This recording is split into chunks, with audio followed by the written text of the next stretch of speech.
still hearing us? No, if we're not live, there is anything happening. But maybe they hear us inside.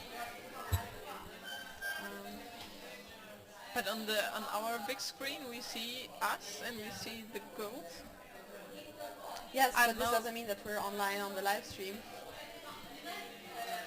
The game started again. Yes, I think they're trying to fix it. They're trying to fix it. So game started, live stream's down. Doesn't matter. Let's keep on commenting on the game, and at one point we'll be back on live, online. As soon as the problem is fixed. Yeah.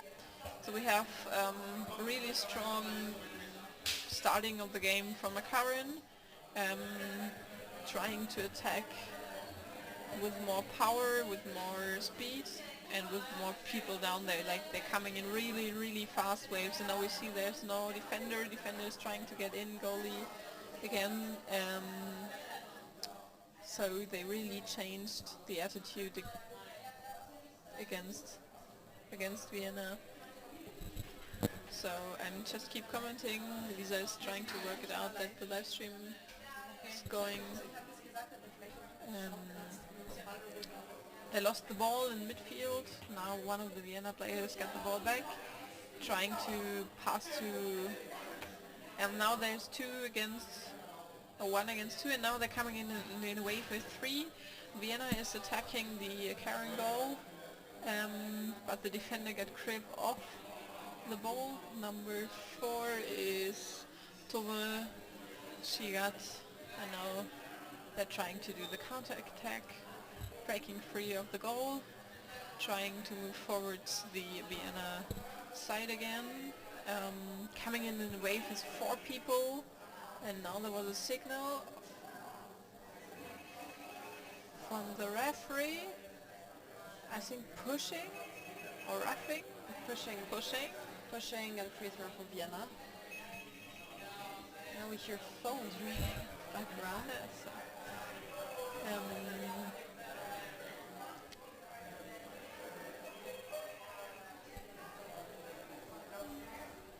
So 3-0 for Akaran. I'm really proud of the Vienna team. Doing a really nice job as for playing against a Karen who won the last years, Norway won the World Championship in a tough fight against the teams, against Germany in the finals, and now Vienna is also going fast, trying to attack again. I think they really get the grip of it and just want to play. So Vienna is coming in another wave of 4 people actually. They changed the waves, they allow 4 or 3 people instead of 2. They're at the basket still from a Karen. In the close corner we can't quite see what's happening, but I think, yeah, Akaran got hold of the ball, is setting up their counter attack, going nicely in, but the pass was interfered by one of the Vienna players, but she couldn't get hold of the ball. Holding free throw for Akaran against Vienna.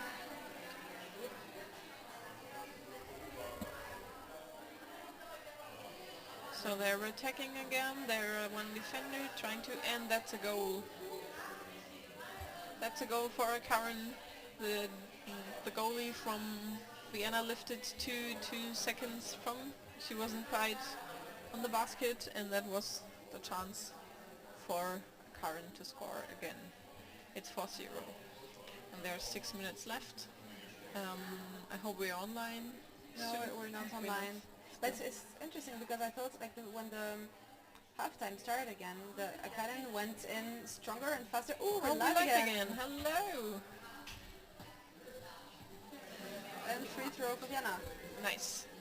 I hope you haven't missed so much, but they're playing much stronger Akaran now, but they changed also a little bit because Vienna is also building up more waves with more people, and now they had a free throw and are going in quite strong.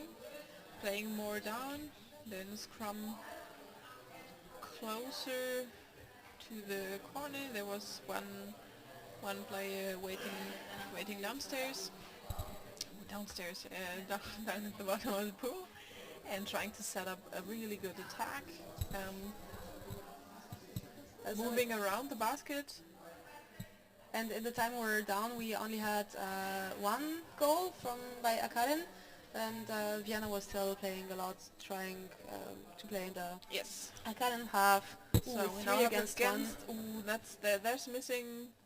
But the goalie, who was alone, managed to get the ball, pass it to a team player, and they're now in midfield, moving to the current side. So the chat is not working apparently. So they're like scrumming, passing down to the Vienna player, and they're coming in really strong. They like really want to. Maybe they want just one score, or just to not defend all the time, but they're really good in attacking right now. And now we're in midfield again, one current player against Vienna's, but the girls from Vienna laid down the scrum, get hold of the ball, and now trying to move to the current side. Now Karen has the ball again after struggling of ball possession.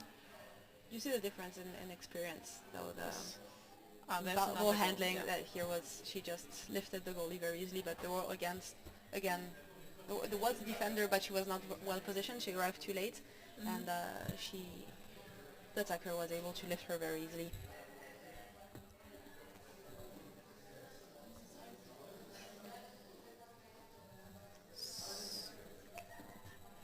So we're in the midfield right now, struggling for the ball again, and Vienna passed to the player. Now they're going down to the Vienna goal. There's the ball coming with number 4 of Akarin, trying to get in, pass it to number 7, but there's so many Trying to Vienna. But now there's missing again the defense. There's no yet. Now there's the defender, but the goalie got the ball. So the first goalie got lifted by the current player, Danielle Neunteufel, and then the second goalie came in and got the ball and starting to counter-attack, which was stopped midfield. Stopped. Do you see why? What's happening? Is it stopped, or is it still? I think it's still going. No, they're still going.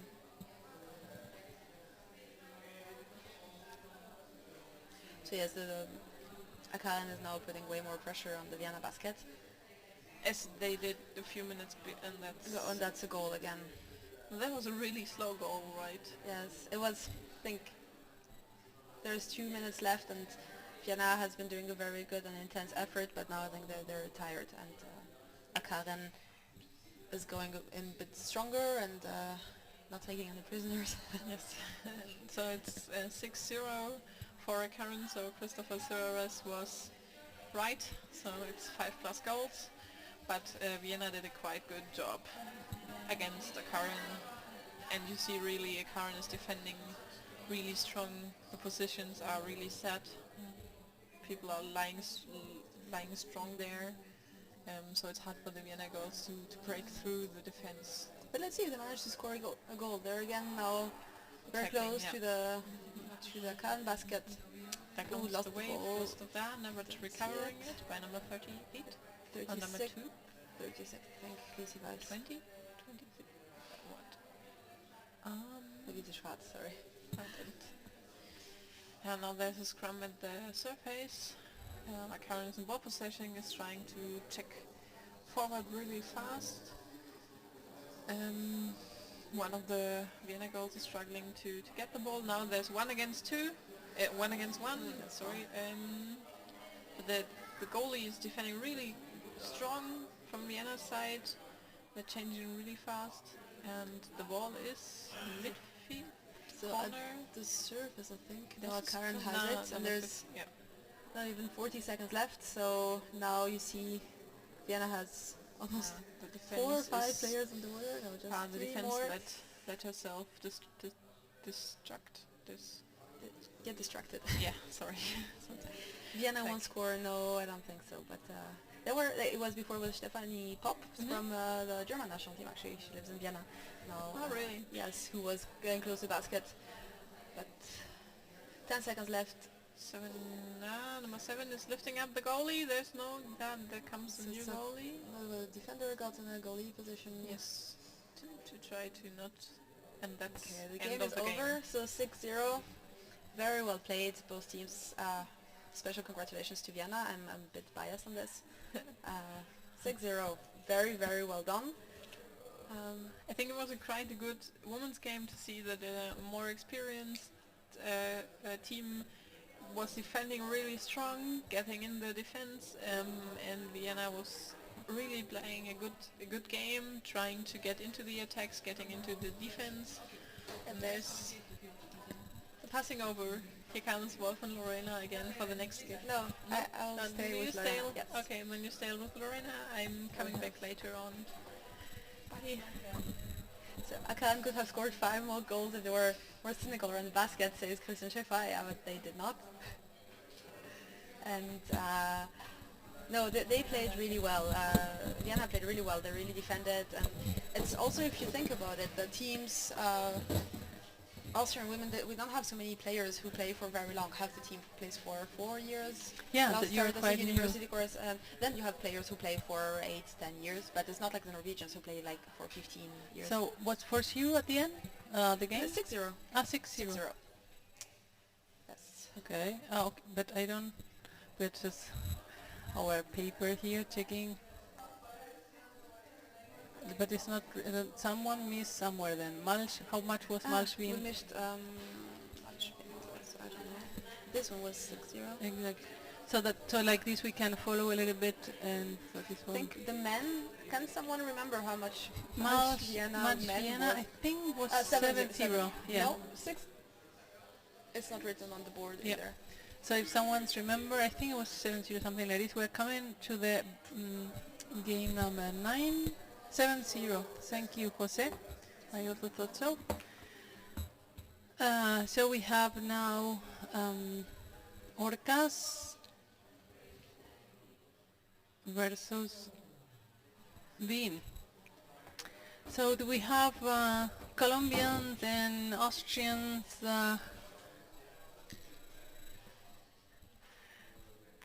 that are here cheering up for the teams? Österreicher, irgendwelche dabei wieder, die gerade schauen und wollen so hier für die Mannschaft richtig hier cheer up auf Deutsch, Lisa? Anfeuern, genau. Y los colombianos, tenemos a gente de Colombia mirando. We're talking, it's Australia, not Austria now playing. What? Now it's Australia. It's the goals from Brisbane. Ah, sorry, I was looking here up. No, they did I'm not so change. sorry. That I would. Yeah, I just missed. The problem is we have the list is very small, and I missed the one line. I'm so sorry, Australia. Probably because Australia and Australia. Glasses off.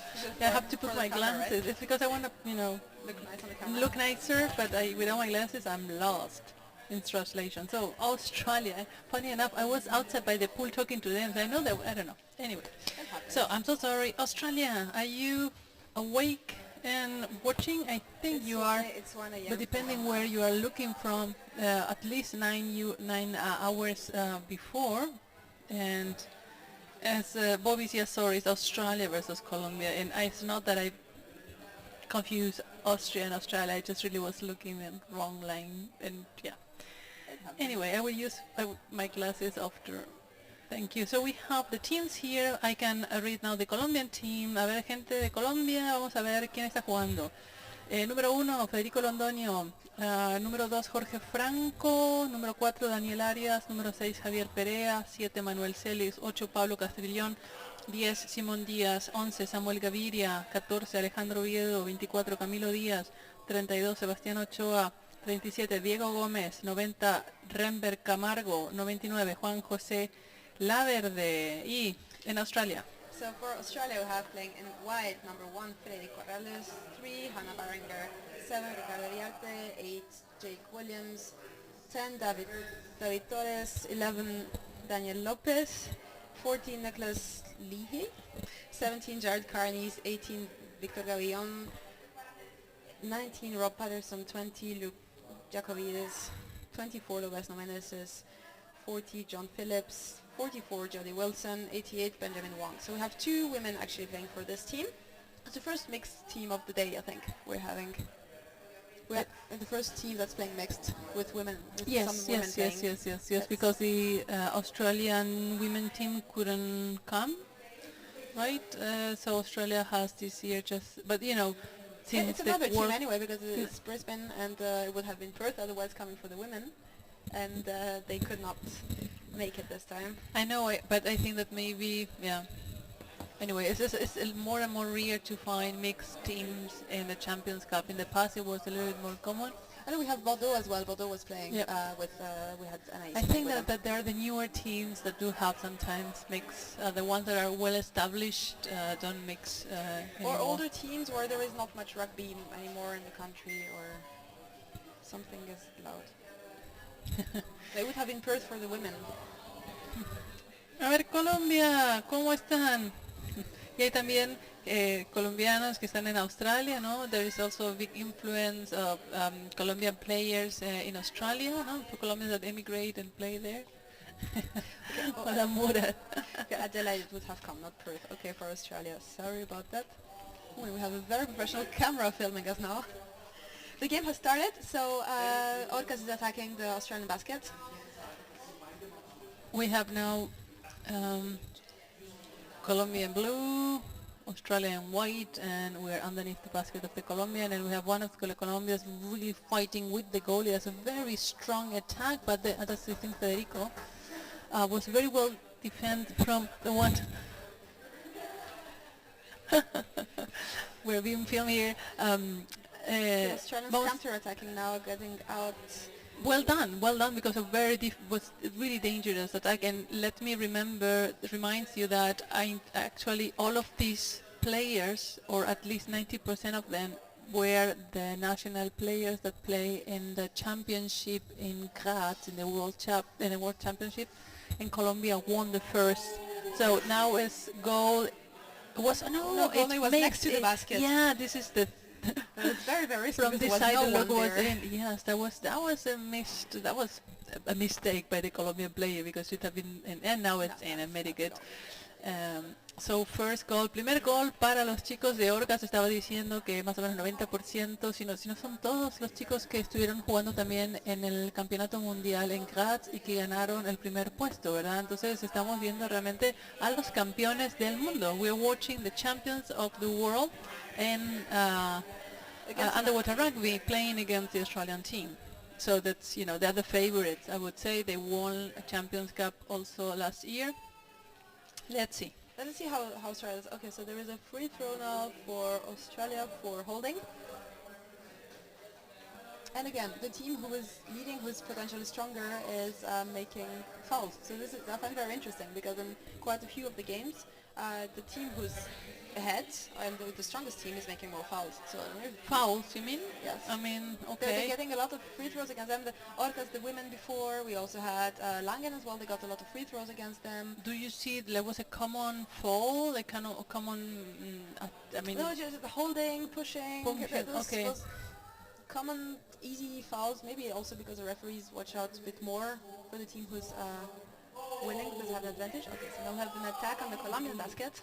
But it's been tackled away by one of the Colombian players. They are now in the surface, and the ball is in the hands of the Colombian players. Are now in the counter-attack, and it looks that it could be, wow, great save by the goalkeeper. That was a very fast sprint, but the next Colombian, this is Daniel Arias. You can see he has injured his knee in the last EuroLeague game. In the EuroLeague, in Colombia, in the last tournament they had. He cut himself, and we didn't know he was going to be able to play. So now we have 2-0 for Colombia. Those counter-attack are deadly. So I mean, the Australians are fast, but Orcas are really, really fast, and that was again an attack on an empty basket that was saved really last minute. See, but really, I mean, good job by the goal. The problem is when you come so quickly. What?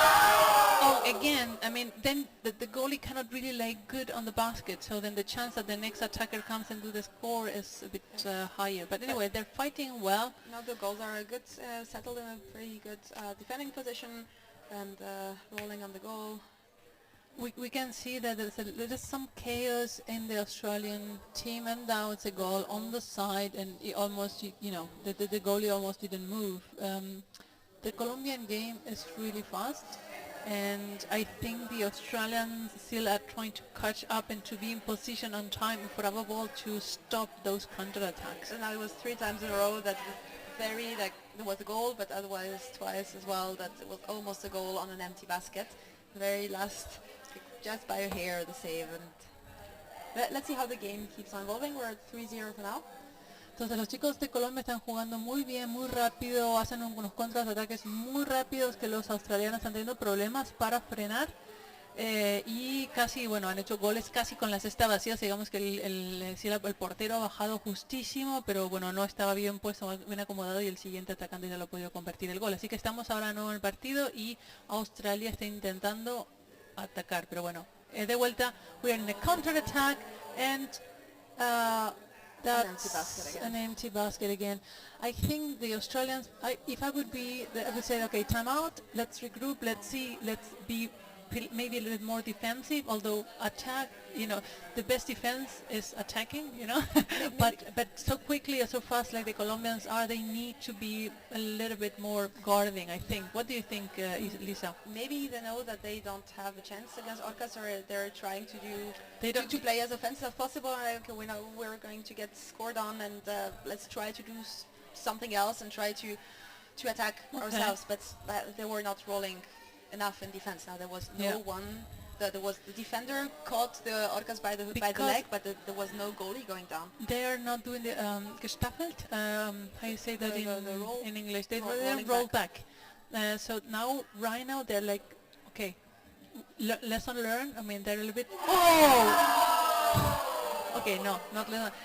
What I was saying, the Colombians practice that shot a lot. Actually, the last Champions Cup, one of the goals, the second goal was scored like that by Samuel Gaviria from about 1.5 meters above and they practiced that a lot. But they were better. What I was saying before the goal happened, that the Australians were placing themselves already 2-3 meters before. And so we're almost catching up with the counter-attack. But so now the goals took a timeout. So now we saw that the defender rolled back, but the goalie didn't. And the defender didn't realize that. He looked up a bit at the beginning and thought somebody would go down, but they didn't. Yeah. That's too bad when this happens. It's very I think, if I consider how I would deal with it, if we have to play against a team like that, I really know that, of course, trying to move the ball and attacking is better than being just complete defensive, because then it's very tiring when you're all the time doing, up and down.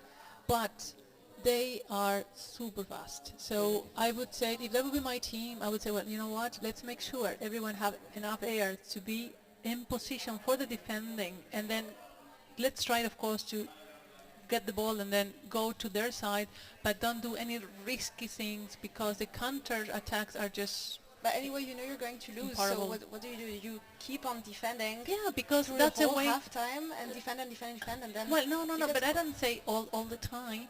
But they are not really paying a lot of attention on being in position, and it would be a good practice maybe for the other games as well, and maybe try to equal a little bit more. All defending is not also a good thing. I'm completely with you. But they should roll a little bit more and concentrate on that, because right now what they can do is just make it more difficult for Colombia to score. And by doing that, you need to defend more. The problem is a very tiring game. When you're defending all the time, it's just exhausting after that game. Anyway, what do you think, audience? What would you tell the Australians they could deal with just a strong team? Christian, are you there watching? Or anyone else? Maybe he likes always to share his thoughts and opinions. I like it. Okay. We had prognostic by Australia. What would you say your team? Colombianos, los chicos de Colombia la verdad tienen una táctica muy pulida, muy trabajada, hace 12 años que están trabajando para este momento, entonces realmente son el favorito, son el equipo más fuerte, están en control, saben exactamente lo que hacen, cada uno resuelve la situación y está en la posición que debe estar al momento que tiene que estar. Entonces, bueno, el que está en problemas es Australia porque, bueno, tienen que realmente ajustar y no cometer ni un error y tendrían que estar defendiendo un poquito más y como que no están llegando a tiempo, no se están concentrando en la defensa. It's a free throw. Now there was a free throw for Australia, and I think it was called off again by the deck referee. I guess what happened was that 2 meter 3 second rule was not respected by Orcas. There's again a free throw for Australia. I didn't know what was the fall. I think there was first a free throw for something, and then it was again stopped, but Orcas got the ball. I think that they had to redo it because Orcas didn't respect the 2 meter 3 Okay. seconds space. Yeah, for anyone that is watching and don't know the rules, for a free throw, the person that is doing the pass has the ball in position cannot move and have to do a pass before he is able to move and it has to be within 3 seconds, and everyone else, the other team, needs to be 2 meters another one. away at least. There's a referee ball now. Yeah. And we got some feedback from Julie in Australia. So in Australia the pools are really big actually. They usually play in 450, 5 meters deep pools okay. and longer pools as well. So for Okay. them it's the first time they play, that's what she's saying, that they play in very short pools, the first time they do that. So Julie, yeah, I remember that the Colombians used to have the same problem, but because they used to have super huge pools, and then when they would come here and short pools, they wouldn't cope with the speed of the game. So what they did eventually, and I don't know if that could be something for you, is to build a wall. So they really, they had a 30 meters pool, and now they have 215 meters. So I don't know how big is the pool in No. Australia. That could be maybe a solution. what I know that the Orcas do, they have a small, they put a short They wall put- inside the pool, and they Yeah, adapt it and to the pool they will be playing in the next tournament. This is a wall that Camilo Diaz designed. If you call Australian need it, he can give you the plan how you can do it. So that could be maybe a solution, because they had the same problem. They could not cope with the speed. The game they had was much slower because they were used to larger pools. Anyway, let's go back to the game. We have now the Orcas trying to attack, but look, we see all the white team underwater. That ball just got lost. I mean, they were all of them defending, doing a great job. They recover. You can see they're more physical in the Australian. It's like they're willing to have the ball. You have to see the tension in the body. It's a bit better there than at the beginning of the game. And they're still 2 meters away from the goal, but they're recovering, losing the ball. The next Colombian has it, and now they're right under the goalie. 5 seconds left, and there is 5 seconds left, and I think it's the end of It's out. the game. Halftime. Great defense, great job. Now they are defending. It got way better. Yeah. The last 3 minutes, and that's the last games. It's always been like that. The first halftime until 6 minutes, but the first 6 minutes, it's a disaster for one of the teams, and then something happens. They take a timeout usually, and then And they start cannot playing really react. different. Yeah. Well, I mean, when you're not used to play, this is the first time the goals come here, right? And so I don't know how many of the team playing in the national team that went to Graz, and already maybe, I don't even know if Australia got to play against Colombia, but when you have all these new teams, and the Colombian style is so different. It's so different. Even if Australia has some Colombian players that have been developing the sport there and maybe bring a little bit of the technique and tactic of the Colombians, not the same when you have, the whole Colombian team, and also the Australians are developing the sport. They're more in the beginner size of the equation, right? So It's true. that's all.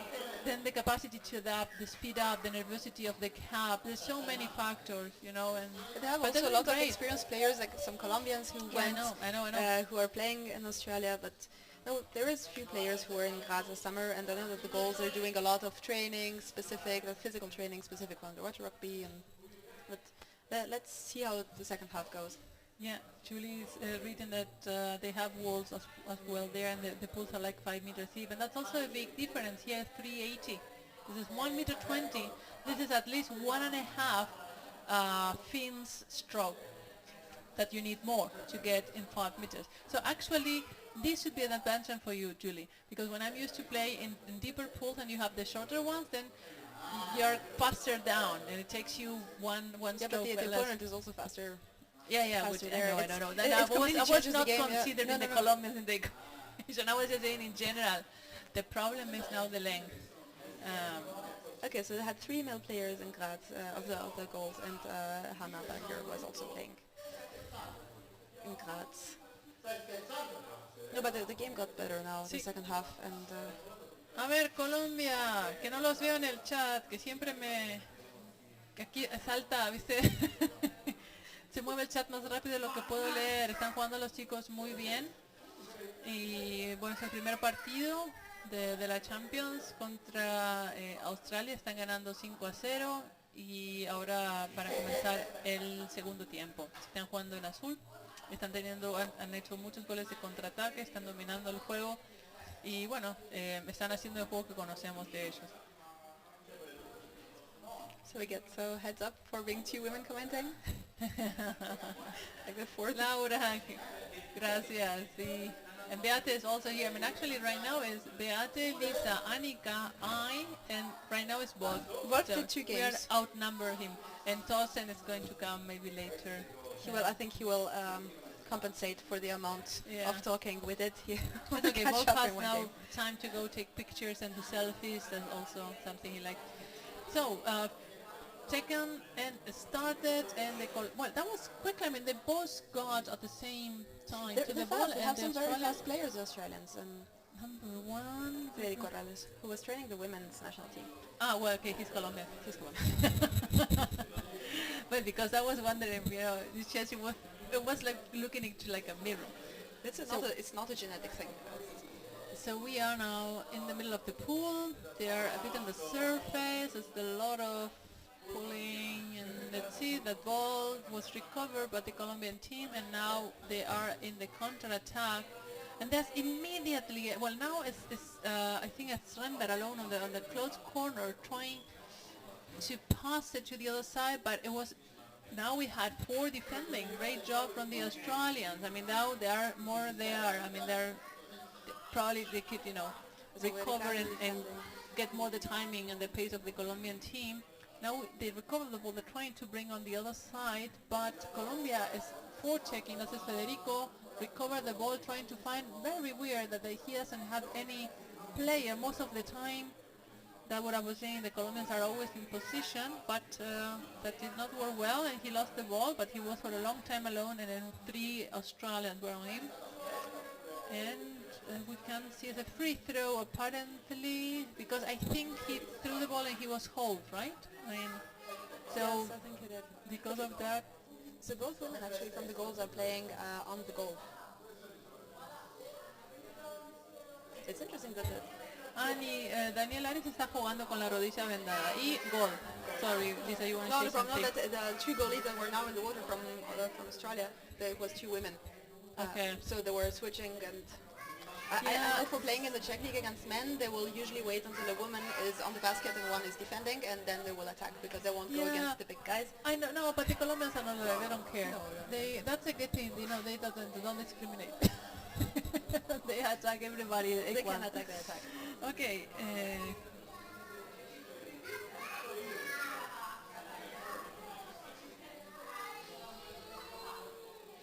So Ricardo Iriarte attacking from... Do you know Wasn't which it a goal? No, that was just behind the basket. Oh, that's too close. I mean, That was very close. It was. I it think was a that good attack. they are relaxing a little bit because they are in control of the game. So, but Australia knows what they're doing as well. I mean, they have experienced players, as Lisa said before. And it was a bit. A lot of people were surprised actually in Graz in summer. Like they didn't expect the Colombians to the Australians to do well, and I knew they would be fast and good. And if people had been following them a bit, their games and their league, their championships, you have known they're fast and they're better, and so they just go And got another scored on. goal.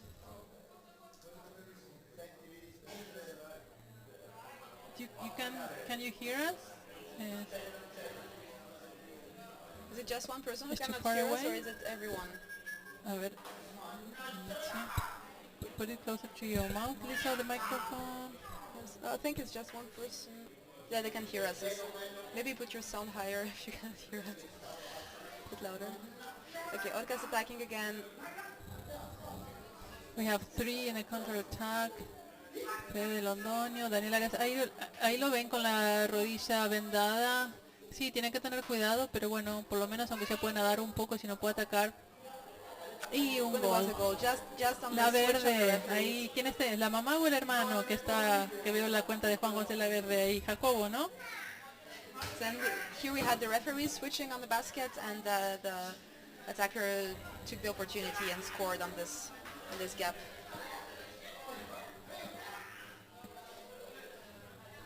And here we have some everyone's favorite Italian babies shouting in the background. Guess you can hear them. Okay, maybe switch to the underwater camera. Someone, if you can hear us, yes.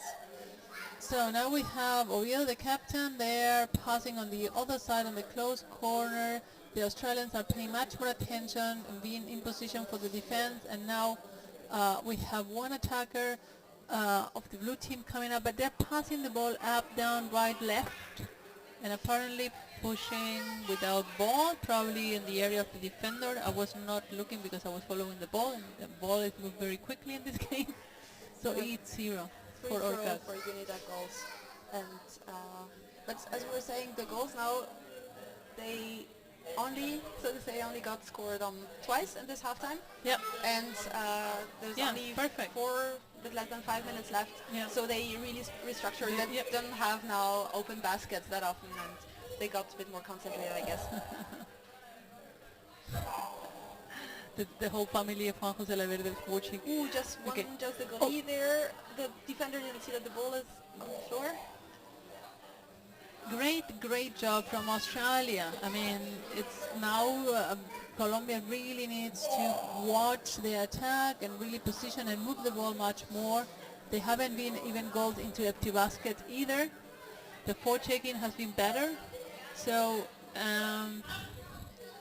well, we had an attack from the close corner. I couldn't see who it was. There was again the goal on Yeah. the goalie switch. Sí, Benjamín, están mirando también ustedes. ¿Quién fue el que metió el gol? No vi quién se metió en la esquina cerrada. ¿Pudieron ver? Couldn't see who was the player on the close side. I have no idea. And the water is already the ninth game, and the water got a little bit more dirty. I mean, it was clear earlier today.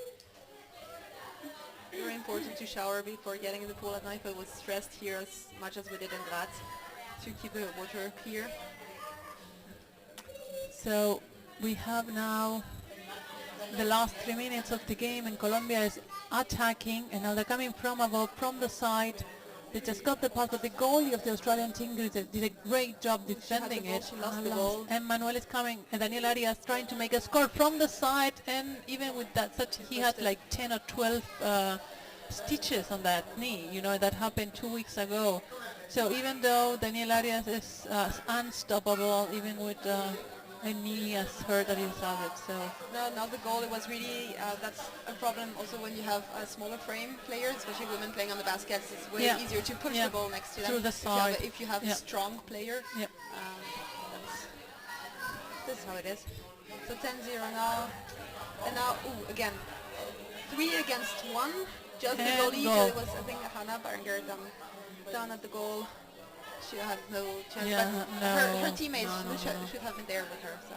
You don't, I mean, they have such a technique. I mean, Oh, no goal. no goal. Okay, no goal. No goal, free throw for... All right. For Did the we goals? see what was the fault? No. No contó el gol. Aparentemente cometió alguno de los atacantes una falta y no pudimos ver por qué.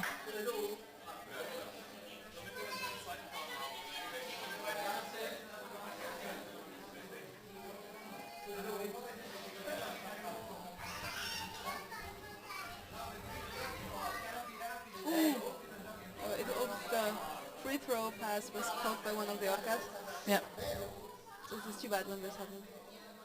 Yeah, but they're very quick. If you pay attention, they normally position on the side of the wall and they kick themselves from the side to get the ball. No, in this case it was It a was on wide the pass. side? The Okay. pass was too far away. So now we are on the other side on the close corner. The Colombians are trying to attack. They're passing the ball, and Australia is in position, but the ball is still in possession of the blue team. And coming from the side, and Daniel Arias y Juan José La Verde made the goal. I mean, great. un trabajo en conjunto de Daniel Arias y Juan José Laverde. Daniel como que atacó un poco al portero primero y luego le pasó el balón a Juan José y hicieron el gol entre los dos. El gol de tu hermanito, así.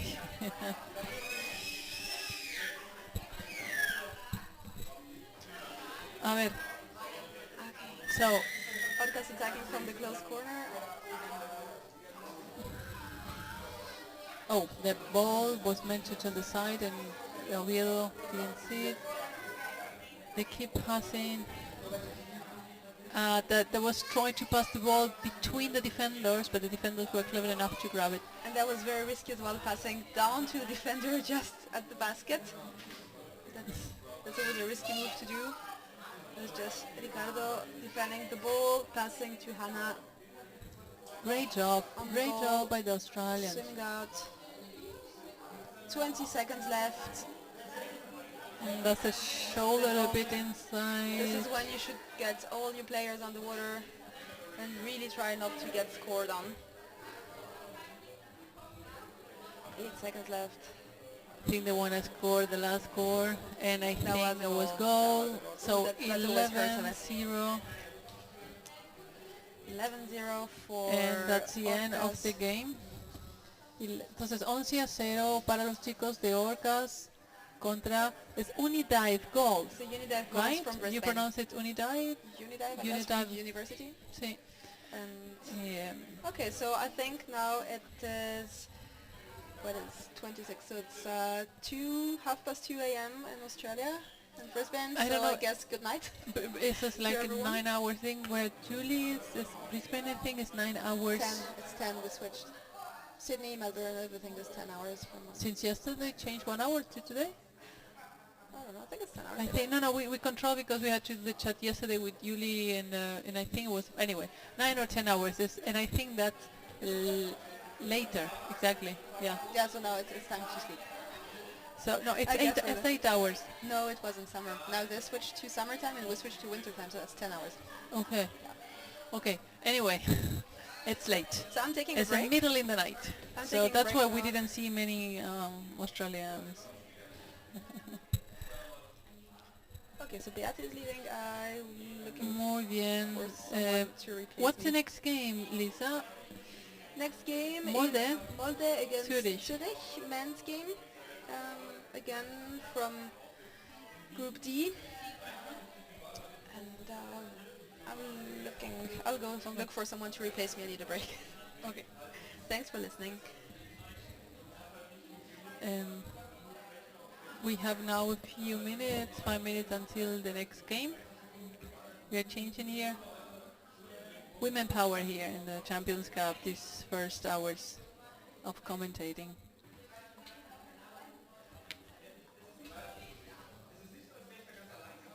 So, do we have now people from Norway watching and people from Switzerland? Jemand in der Schweiz, das schaut gerade, dass die Männer von Zürich spielen werden. And Norway, I wish I could talk a little bit of Norwegian.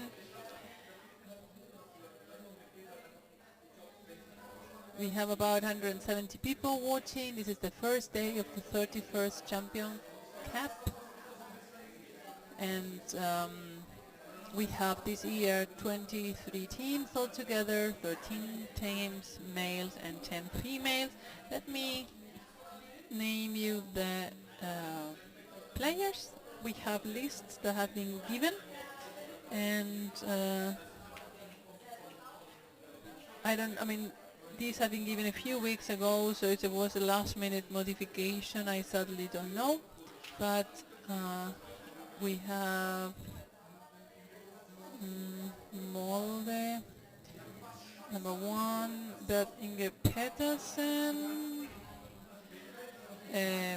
2, Jakob Laramer, 4, Ivan Björnedem, 5, Ivan Sövik, 6, Jürgen Uvestad, 7, Iver Björnedem, 8, Yvin News, 9, Per Sobakle, 10 Matthias Varsen, 12 Geir Magnestrand, 17 Leif Savik, I'm bit reading here, 24 Hernan Hansen, and 33 Niak Nordahl. That's from Molde.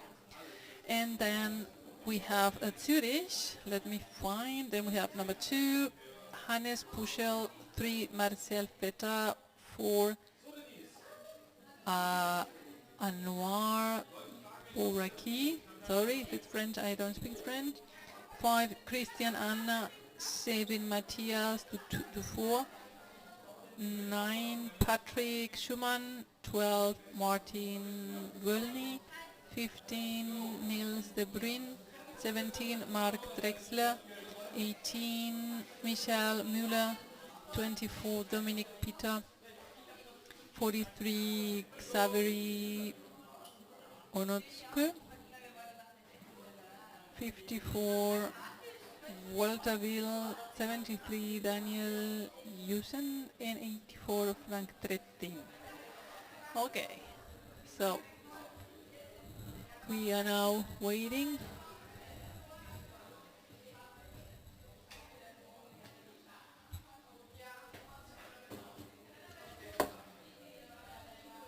So, hello everybody, guess who's back? Lolita, my love. That was really good. So now this, I think it's the first time we're going to comment today together. Well, it's a long time and I missed it, Lorena. Yeah, me too. I miss you too. So Really? the game started already, and they haven't changed. No, this We is have- still... No, that just started. Yeah, but they forgot to change. Yeah, okay. So what were you looking at? I was just taking pictures. Bring me up to speed, dear Lorena. I was just reading the name of the teams and the numbers, but I don't know if there have been a last-minute modification of those. I think some of the players of Molde were missing. I don't know if I read some of them that are not here. Christian knows better. Christian is already online saying that it's going to be 10 plus goals, and number 6 will make at least 3, and number Saludos 6, back. Gracias. number 6 is Jürgen. So we have Molde in blue. As far as I see, there's a free throw against... Belting is not there. Ah, okay. Yeah, against I Molde. thought so. Jürgen. Okay, then I read it too. Thank you, Christian. We appreciate your feedback because you know them better than us. So please feel free to share all your thoughts with us. Christian, I missed you. So we have another counter-attack from Molde on the French basket, and Molde is already pushing hard from the open side, but this was well defended. The Molde player tried to push out with the ball and was held, but now we have the goal from the close side, so they kept the ball quite close to the basket. And the first 1.5 minutes. Please let me remind you, it's not Orcas against Unidive Gold. That was a blast game. Right now is Molde in blue against Zurich in white. Okay, so that's... Is it Bordeaux? No, it is Molde against Zurich. Molde against Zurich. Here. It's game number sorry. 10. I was out of commentating for a while and was We taking are pictures. So At least I was right with Molde. Okay, another counter-attack. 1 against 1, and there's a defender trying to do something from the side, but I think, oh great change from the goalies. They managed to cover that. Something happened. Call from the referee. Apparently. Molde players complaining. Free throw against Molde. That was well defended by the French, and the change... Zurich. Schweiz. Zurich. Switzerland. Zurich. French, they speak French in Yeah, I Switzerland. also at thought it least. would be a penalty, but it was not. Yeah, I know. I thought it looked like it. So, no penalty. Molde is back in ball possession. No sigue jugando Orcas, es Molde contra Zurich. Se olvidaron de cambiar el cartelito, chicos. Okay, next goal. Next goal from Molde from the close side. I wish I could tell you what's the number that scored, Christian, but I think from this, any of these 2 goals was done by Jürgen. Okay. So we are almost through the first half of the first half, and Zurich is in ball possession trying to break through the 14 defense of Molde. Ball falls down in the hand of a Zurich player. He doesn't have a station to pass through, but he managed, and we're almost in the... Oh, that was a nice pass behind the back to a Swiss player. And now we are at the Norwegian basket, and the ball carrier is on a heavy attack by number 33 of the Molde team up to the surface. Ball falls down again in the hand of a Swiss player, and they're pushing now quite hard on the Norwegian basket. Again, ball in Swiss possession. That was a nice chance from the open side, but the ball was tackled away, and it didn't have a chance to break free out of this embracement. But still, the ball is in Swiss possession, and they try to build up pressure on the Norwegian basket again under heavy attack by the forechecking from Norway. Yeah, they are fighting there in the close corner, but Zurich is still in possession of the ball. Wow, impressive. And Well played. Well played, yeah, that's really good attack, but you know, the Molde players are so experienced, really.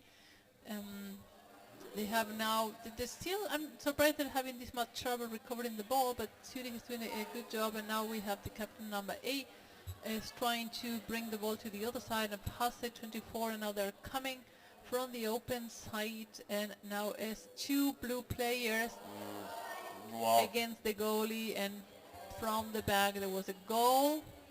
And I wanted to answer to Yusian is asking why Christian and I thought it could have been a penalty, because somehow it looked like the goalie was holding himself somehow to the basket. It looked like, I'm not saying it was, but it looked like.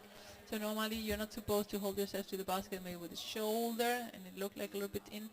So that's, but again, I'm not 100% sure. It looked like, it was more like a feeling.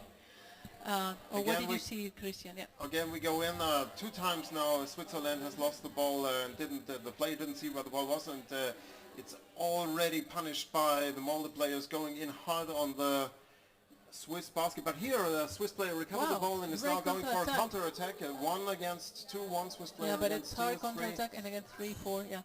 I'm sorry, I should have. Continue. I'm sorry. Do I have your permission, Lorena? Yeah, please. Thank you. Continue. That's so generous of you. I know. Here we are, back again on the microphone. Again, Switzerland trying to break through, stopped in the half of Molde, but now the Molde player with I think it was number 33. Wow, That was okay. very well forechecking by the Swiss player who pushed the ball out of the hand of the number 7, I think, from Molde. But here's the brutal counter-attack from Molde behind the back of the goalkeeper, and from the open side pushed in by number 8 of the Molde team from Norway. Very well done, and the little mistake done was a nice opening by the Swiss player pushing out the ball of the hand of the... I'm so sorry. This microphone is on. Which one is this microphone? That's why we couldn't. I didn't know that it was on. I put it just out. This is this is the hall sound. sorry. Yeah. This is the hall sound. Yeah, it's this microphone here. Okay. And do we have sound from the hall, from the pool? I don't think so. Let me see here. I hear every now and then a bit of the horn, but I'm not sure. No. Okay, so you had always the sound of a background here from the commentator box. And I didn't know that it was. Yeah. Okay, it's a 5-0 now for Molde. We have another goal. Let's go back to the game. Yes. So number 8 is Nihus Uvind. He has done a few goals. And here we go again. Switzerland coming in the basket of Molde in the defensive area. Switzerland does a good job here in attacking, although it was probably one-time chance for them to score here, but nevertheless they put pressure on it. But as soon as Molde is in ball possession going for a counter-attack, here we go, see it again. That was the player was already too far away. Ball lost, regained again by the number 2, pushed forward. Oh, and this is going to be on the empty basket by the number 5 from the Molde team. Very nicely played after a short break in the middle of the pool, and then pushed forward, and the player was already on the run going for the basket, and the goalkeeper was not able to stop him, and the Molde player placed the ball unchallenged into the basket of Switzerland. And here we go again. Switzerland ball possession trying to open the game, but stopped by the Molde player in the middle. And here back again Number 6 there on waiting, the basket, and another goal. but came from the other side, right? Yes. 7-0 now. This is a tough one for Switzerland, and they know it. And but they do. Molde is also one of the favorites together with the Colombian team. I think we right? will see at least Molde, Mulch, and the Colombians, the men, in the finals. So it's a tough job here for Switzerland to withstand the power, the knowledge, and the speed of the Molde team. We have now all the blue players in position and trying to recover the ball from the white team, the Swiss, and then the middle, well, great catch from the forecheckers of the Swiss team. Nevertheless, we have 1-on-1 from the side, number 5 trying to enter into the goal. It was not possible. The next one is trying to pass, but the ball has been lost for a minute there, but the next Molde player is coming on the other side and is goal. It's amazing how they recover the ball fast when they lose it, when the ball is pushed, because when they try to score and the ball is pushed out the way of the basket, they recover it instantly because they are already waiting there. Players are waiting there, and they go in with the next push in under seconds. So here in the picture you see one of our players, Murat. He was just taking a video, and I'm Wolf, and this is Lorena. She's the love of my life.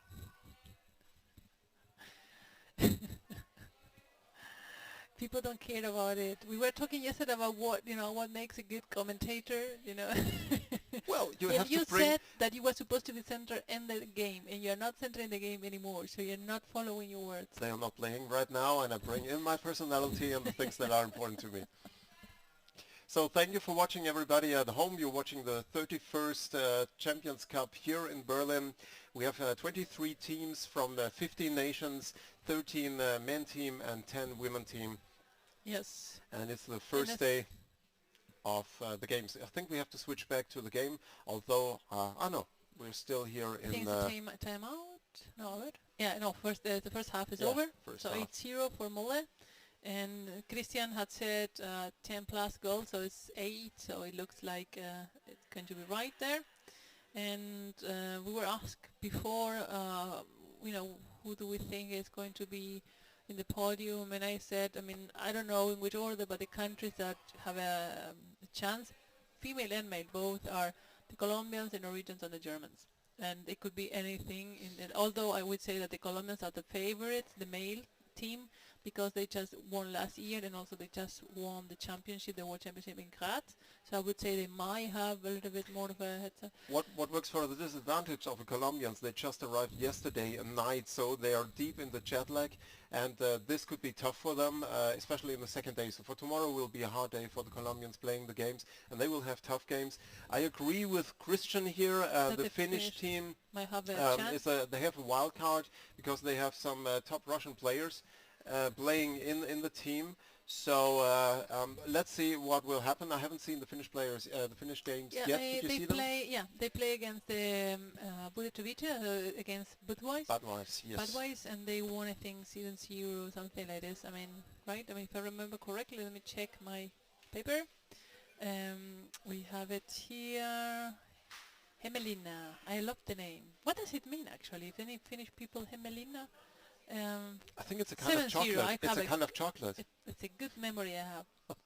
By the way, we got those candies from blah blah blah to Tayat. How was the name? That were the challenge from last year. I cannot repeat it. Okay, thank you guys. We got if you're listening to it, we both got all the candy. I ate it. Great candy. I really like it. Well, that was amazing stuff. We tried it. We tested it. It was an evening. It was like Christmas, and we did eat the chocolate from the Urheilisuke Daliyat challenge, and it was amazing. Back in the game here, Molde in blue again against Switzerland in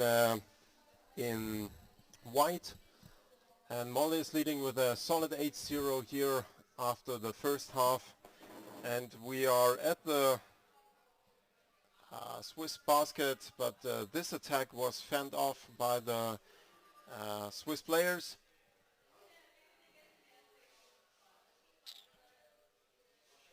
Call from the referee was out of line, was out of the playing area, the ball. So we have a free throw. Oh, this is a hard pushing around to the Swiss basket.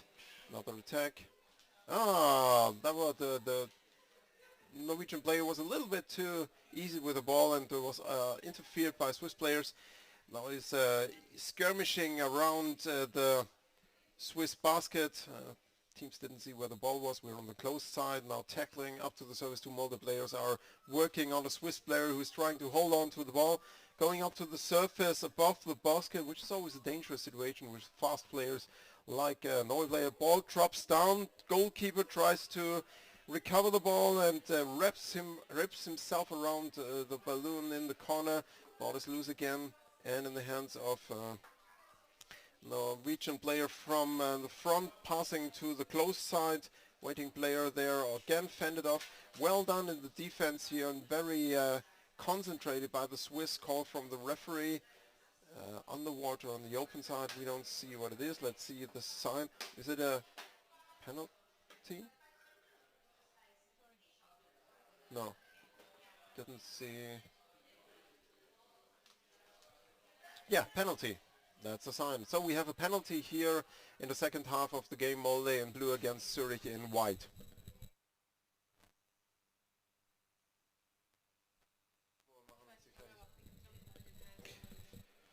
So penalty, and here we go.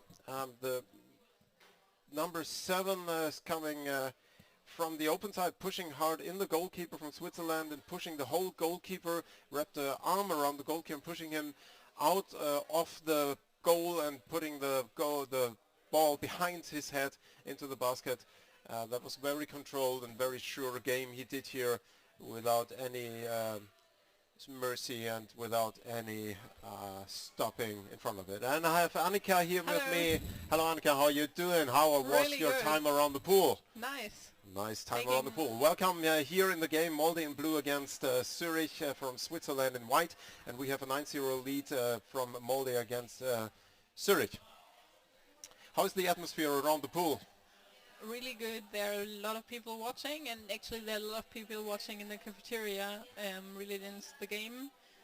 Most of them friends from Basel and Zurich, the women's team.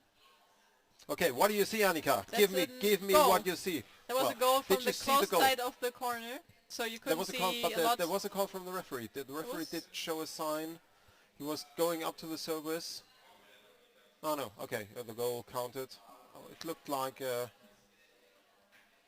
well, we have a player from Molde going to the deck referee, standing there talking to the deck referee. Yes. 24, number 24 with two different fins, one fiberglass fin and a On Stratos. Cressy Stratos, and the goalkeeper is going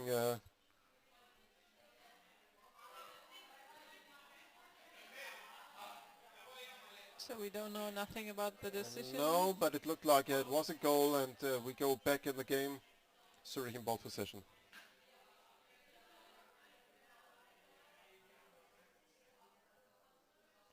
So we're in midfield, struggling for the ball.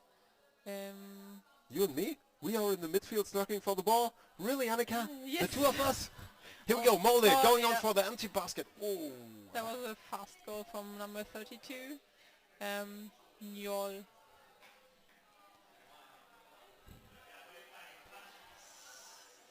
White is calling timeout. So we have a timeout for white team, for Zurich. Maybe they just need to breathe. It's a really tense game. Yes, well, it's always against Molde. You're running behind, and Yeah. it's very the pressure you feel constantly is like exhausting against a team like Molde. Yeah. Yeah, I heard that one of the Molde players couldn't come aboard Inge Pedersen. Yeah, one of the key players they have. He had to stay at home looking for the children because he thought Champions Cup was next weekend. You're joking. No, I'm not joking. That's a good reason not to come. I missed it on the calendar.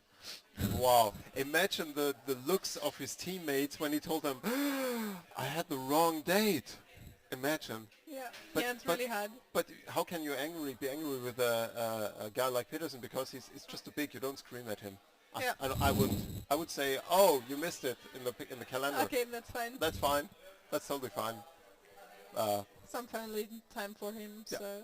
All right, back in the game. We have a little bit more than 5 minutes left, 5.5 minutes left. Molde is leading 11-0. Molde in blue against Zurich from Switzerland in white. And here is Zurich trying to push into the defense, but the player above the goalkeeper didn't have a chance to pass the ball down to a player from Switzerland, and the ball is in pole position of Molde, and they're tackled up to the Nice surface. scrum.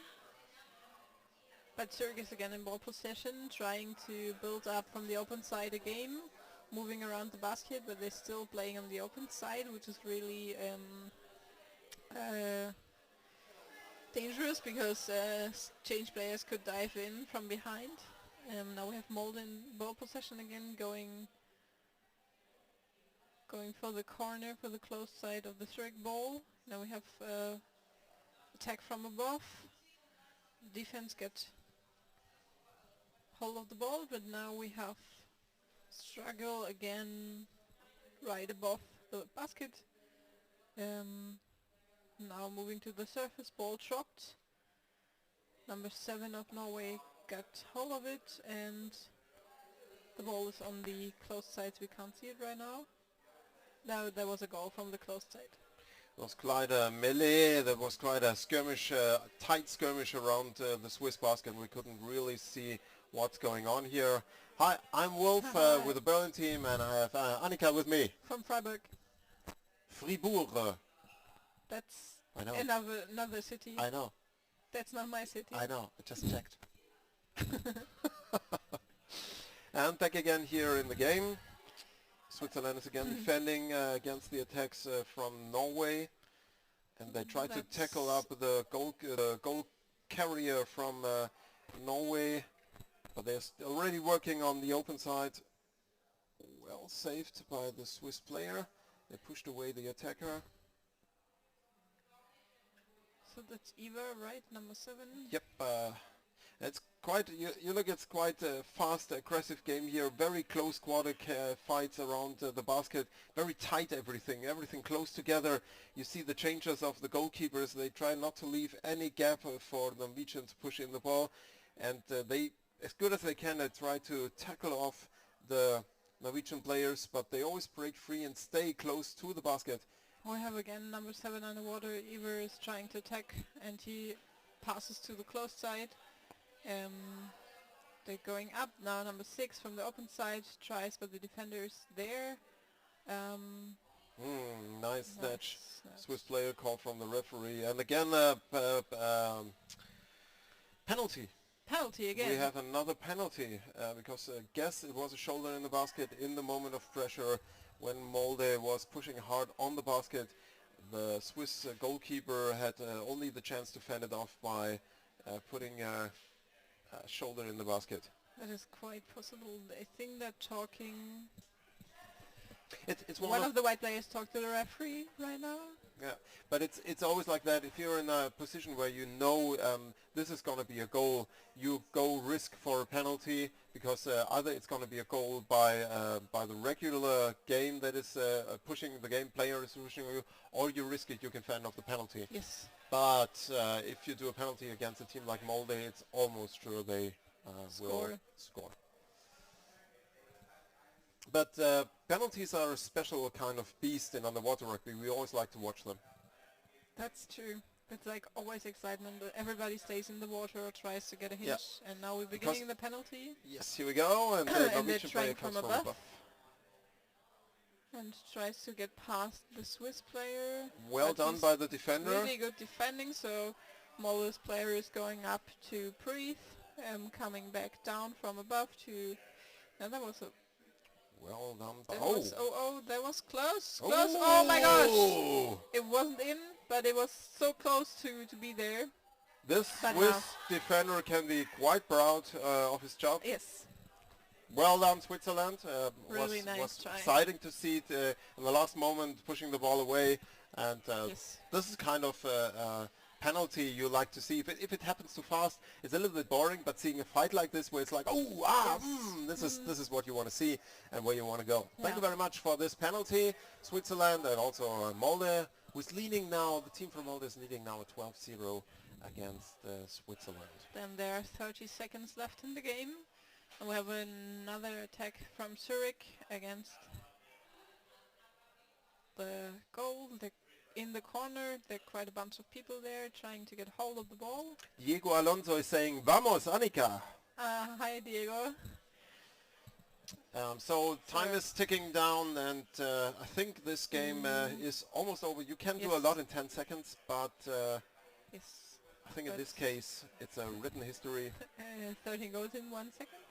Well, Could be. strange things can happen, and time is over, and we have a sure 12-0 lead for From Molde. Molde. Where do we write down the scores here? Yes. And then the next game we will have Who's playing in the next game? Let me see. It's Ege against Bordeaux. that would So be a nice Turkey game against too. French. There's France. the Turkish players coming in. Pardon me? There's the Turkish players coming in. Yes, Hakan, one of the big, very experienced players. It's had a nice selfie with them, and it's so funny because you just walk by and they are looking very grim, and then you say selfie and everybody's Yes. smiling like suddenly. Yeah, I am just doing some group selfies with I saw all the them, yeah. teams. Yeah. Very well. So join us on our Instagram account, and on Facebook you will see pictures and videos, and a lot of selfies, I guess. A lot of selfies, a lot of insight, a lot of things you won't see at the live stream. So there is Jose Castro, Colombo. no Castro. That will be he's Colombo, yeah. Yeah. Alors, tu veux m'appeler que je parle français pour toi, c'est pas de problème.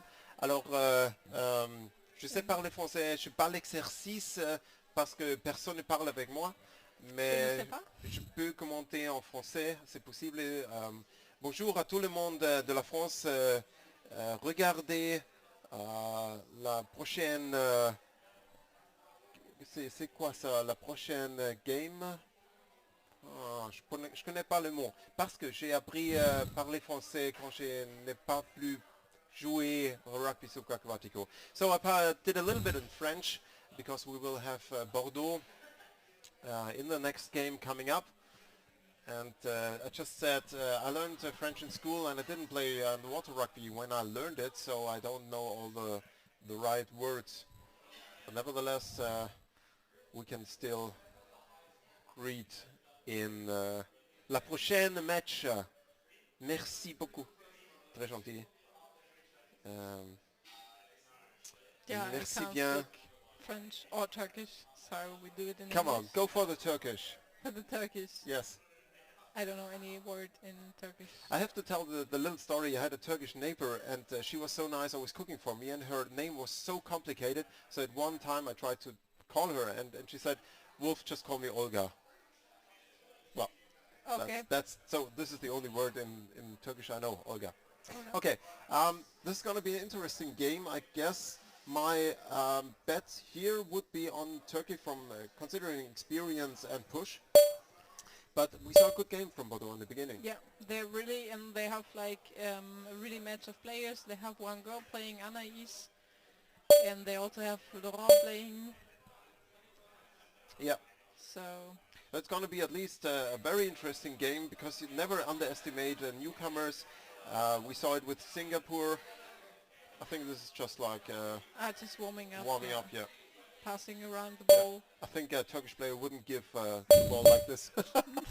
Like you have the ball. Yeah, like, yeah. Ah, why you- not? You're such a nice guy. Here, you can have it. So I think it will be a 10th game. It's the third game of the group, right? I can play today or the fourth. Frogs played and Egger played earlier as well. Yes. So, ladies and gentlemen, in the live stream chat, come on, give us a little bit of insight. Where are you watching from? Tout le monde dans le live stream chat, s'il vous plaît, parlez de d'où vous regardez, de Paris, de Bordeaux, tu es tout seul ou tu es avec la famille, avec le club. Alors, please tell us where you're watching from and with whom are you watching the games coming up. We're always interested who is in the live stream chat. We have 148 spectators watching from all over the world, so we're curious. Please write in the live stream chat so we have a little bit insight who is listening and watching. Yes. Also, it would be interesting to know what cities of Turkey is watching. Yes. Izmir, Istanbul, Ankara. New York, we have Wow, Rolexi Pinson watching from New York. that's nice. If I gonna make it, Copenhagen, thank you. DK Sturm watching from Copenhagen.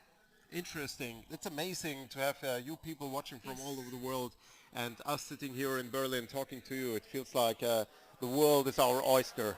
Yes. So we have as a deck referee Oros from Colombia. Oris And- stayed with us in our home for the last days. Quite nice talking to him. And then, do you know what the other referees are? No, for? no, we don't have a list. We have to talk to the referees to give us the list for the next day at least. It always takes a little bit of time. That could be Kaiser. And she's just about to start the game. So she's getting ready for the 11th game of today. And now we're starting really fast forward from Egger Nice University. Passing to the surface, going down, and they're now really strong. Passing under the defender to the Oh, close side to the corner. The shoulder is deep in Yeah, the basket deep in here the from basket. and we see the sign already Ah. from the referee. This is going to be a penalty if they don't succeed. Yeah, succeeded, so it's not a penalty, but the shoulder was deep in the basket, and you saw the sign from the referee, the raised hand. Yes. That means it's if this would not have been a goal, it would have been a penalty. Yes. So, So- that's first goal in first minute from Egger University. Strong opening, like you said, Yeah. Annika. Very well, nice. The first swimmer who reached the ball was pushing it up into the hands of a player, and they were already at the French basket. Yeah, and now they're interfering the checking forward of the French team. Letting them quite go to the basket. Anaïs is defending. Berkan got hinge of the ball and now passing to the middle field, trying to get to the French basket. He lost the ball.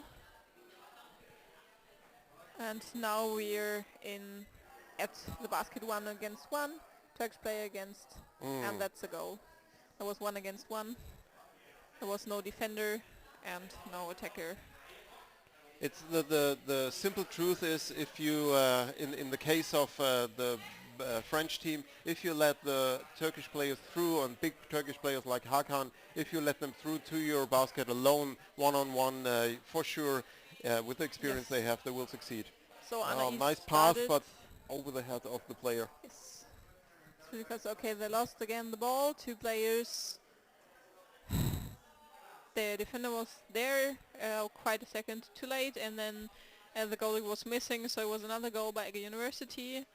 Egger University is also playing EuroLeague, if I'm not wrong, and they're getting quite some experience. So we have a nice start again at the surface. They're swimming, like they start swimming really far off. Like the two people who guide the ball possession player are really far away. So now we have also a ball loss from Frogs, and Egger got catch of the ball, trying to... They're now at the basket again, and now we have a still stand on one of the cameras, which we had before in the game of Malch. Maybe the water is The water freeze. Maybe the water froze. No, both back. Yeah, maybe the water froze. They say hell freezes over, so why shouldn't the pool on the side didn't freeze over? Oh, that's a nice stand Ooh. still pick. Back Frozen again. too. Yeah. Now we have an attack from Bordeaux, trying to hold the ball, but he was alone. There's company, but now Takan has the ball, trying to attack. Really And- nice, but the goalie wanted to get grip of the ball, loss of the ball, but now they recovered it. Number 22. Well defended. I wouldn't have thought they can sustain this attack. But now it's a hard push. But she gets grabbed away from the basket. There was a scrum and there was a penalty. So that was, I think it was again shoulder in the basket. We couldn't quite clearly see what happened. Penalty player dark. So maybe it was the situation we had before happened again, shoulder in the basket. When it doesn't succeed to a goal, it goes right into a penalty because it's not allowed in underwater rugby to hold with the hand on the ball or put your shoulder in the basket. So And this, I'd say with a 100% safety for the Turkish player here succeeding in scoring. But let's see, you can always be surprised by newcomers. So Okay. they're trying coming from above. He's lying Number underneath, and that's in. That's a That's goal. a goal. But I really have to say I'm impressed by the performance of the Frogs here. Yes. You see they are lacking the experience and the confidence probably in the water against a very experienced and very confident Yes. team like the Turkish. But it's like they are not impressed. And this is the important thing in the water rugby. You do whatever you can, and this is the best you do in that moment, and you earn your respect in the game. Totally. So we now have another attack. We're in the midfield. Ball possession of Egger Underwater Rugby, Egger University. Laurent, the one with one arm and one leg, is defending, and he's a really good player. And you see as well he's playing with fiberglass fin, and he's trying to catch the ball. He just drops it out to one of the other players, but the other defender couldn't leave the basket, so now the goalie is struggling, and there was a goal from the close side, which we couldn't see who of Egger did the goal, but it was like, and now some of the Frogs dropped the ball that close to go down and bring it up. Anais recovered the ball. And we have 4 minutes left in the first half.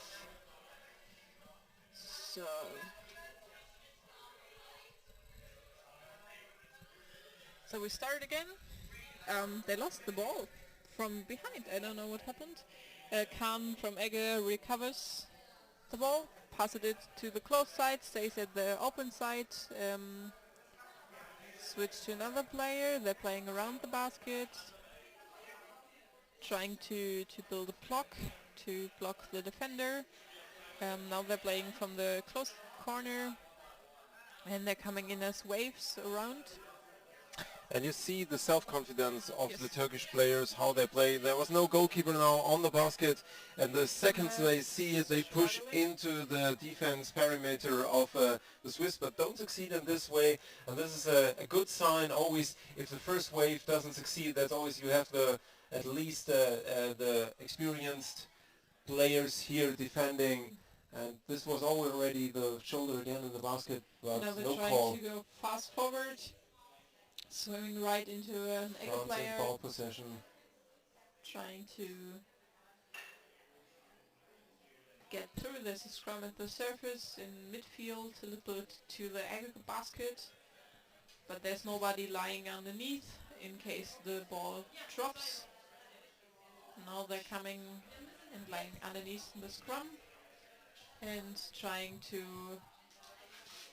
get the ball. Now Egger is in ball possession, the ball dropped, swimming into the defense but they're passing really through. That's one-on-one. They just moved the goalie gets back on the goal. Oh, nice behind the back, and Yeah. now again an attack from the open side. The players looking for a teammate to pass to, but there is none of the Turkish players around the French basket. Nicely defended here by the French. Ball is loose again in Turkish hands. Back and forth, and now we have a Turkish player from the open side on the head, but he passed to the player waiting on the close side. He tries to push in, but didn't succeed. Well defended. Nicely done. And they're still holding on. France is still holding on to the basket. Bordeaux does a good job here. And I guess maybe Ege is pulling out a little bit here with the pressure, because they are already leading a 6-0 Yeah. against And then the middle field France. struggling again. France has the ball, but one of the Jaeger players grabbed him from behind, trying to snitch the ball away from him, which succeeded, and now they have a fast attack on the goal. It's Anais on the goalkeeper, and they pass right into the defense.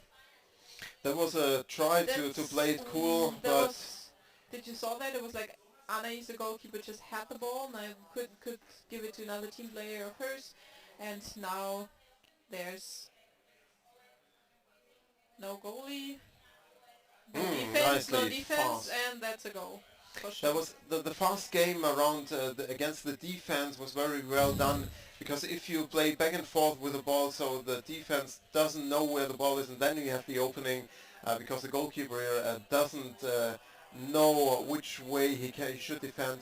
So very well done here by both teams. Were well defended by Bordeaux, and the attack that finally led to the score was done graciously here by the Turkish team. Yeah, it's a nice forth and back of both teams, so they're not playing either long on one side, they're just going really to the midfield and to one side and then to the other. Right now we're at Ege, there was a call, and that's halftime. So we're here at halftime against the 11th match of Ege against Frogs from Bordeaux. It's a The quite 11th, not the 11th match of Ege, but of the day. of the day, sorry, yeah, of the day. I didn't do 11th match of Ege, right. It's a quite tense game. They're defending really good and attacking also, so we have, like, as I said before, a nice try not to stay on one side too long, so they can break free with the ball, they get hold of the ball. And it's always interesting to see new teams, and I'm sure Yes. they have experienced players in their teams, but it's always interesting to see new teams, and their learning curve in tournaments like this is really high. So the experience they get out of these tournaments is huge for them. We saw a lot Yes. of teams starting at the Champions Cup, they're coming from year to year, and they improved and improved, and the best example is the ruling Champions Cup champion Colombia and world champion Colombia. I remember we have training games with them against my team when they came to the Champions Cup, and they are ruling the world of water rugby. So it's just you learn and you improve and you go for it. So France could be the next world champion. Maybe. You never know. They're trying really hard. We trained with a team in Nizza, which I think currently isn't training. And in Bordeaux we always there for Bordeaux Cup and play against them, and they're really improved. Yeah, and it's with teams coming to tournaments like the Champions Cup, they put their knowledge and their skills out there to show what they can do, and it always takes a little bit of have to have a certain confidence to join the Champions Cup, and also the will to improve, because Yes. you know you will lose games, and you know you will play against the top teams of the world, but you learn. Yes. And this is what you take away from this. Yeah, you learn. You have a pool that has rugby dimensions, because we have some teams who can't play in a rugby dimensional pool. For Barcelona example, but here you get quite the experience also to test yourself, because France has not so many clubs to compete against, so they try, like here they have the opportunity to improve themselves by playing against teams who are stronger, who are more experienced, so they can try defense, they can try to attack, so it's a really... Well, we have a question here in the live stream chat from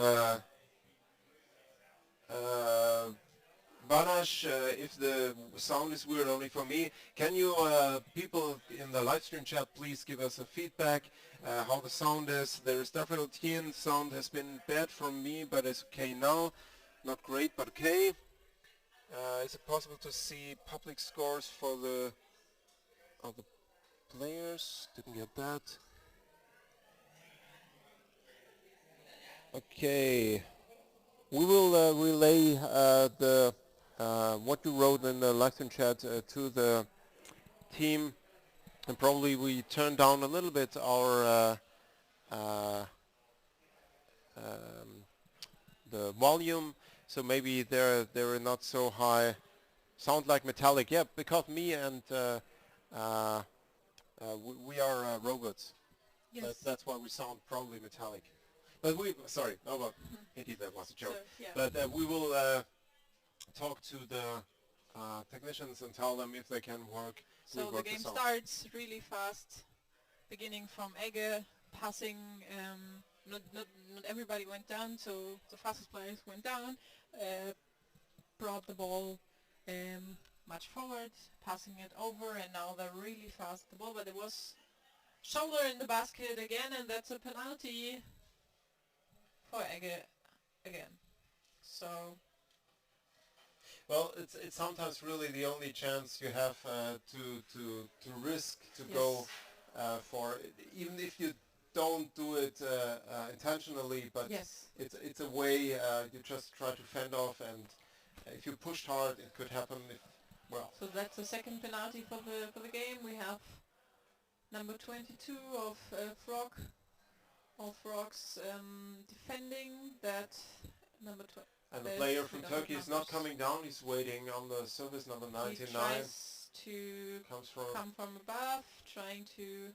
Didn't succeed in his first run, and now the ball possession in the French. Oh, he's passing in the open. Ball control is going down again. Nicely done by the French player. Yes, and that's he almost made it up to the service, but he was not controlling the ball. And there's a call from the referee, it looks like. So we don't hear the horn.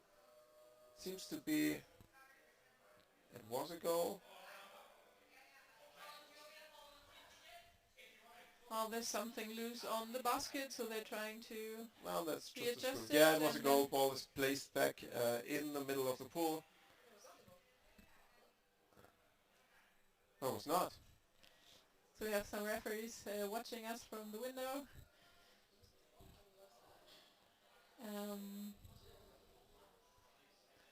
And no, it was no goal. Yeah, it was no goal. No goal. Okay, yeah, then maybe because the goal was 2 meters away from the circle, he has to be around the basket, but he was in possession. We don't know. That was a goal. That was a fast goal from Egge University. Does it count? Yeah, that seems to be. Count. There was a fast attack from Egge. And there's like 7.5 minutes left in the second half. And Bordeaux is starting. They're passing down. And now they're swinging right into Egge, which got possessed of the ball, trying to go to the corner. The defense is there from Frogs, passing, trying to do a blind pass, faking a pass and then passing to the other side.